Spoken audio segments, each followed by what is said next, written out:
How to change a 2012 Buick LaCrosse 5-button flip key remote battery.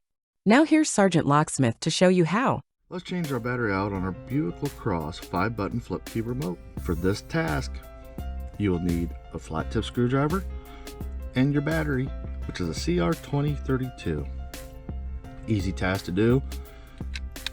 Pop your blade open, and if you look, you'll see you have the seam line where the two halves. You've got that diagonal cut, which this is the bottom piece. Just place your thumb in there, push down, and the back cover pops off. Take this flat tip, you notice there's an indentation over here, put it right in there, and you want to lift up to pop it out. These right here provide the spring tension. Here's your CR2032 battery. Go ahead and slide it back in.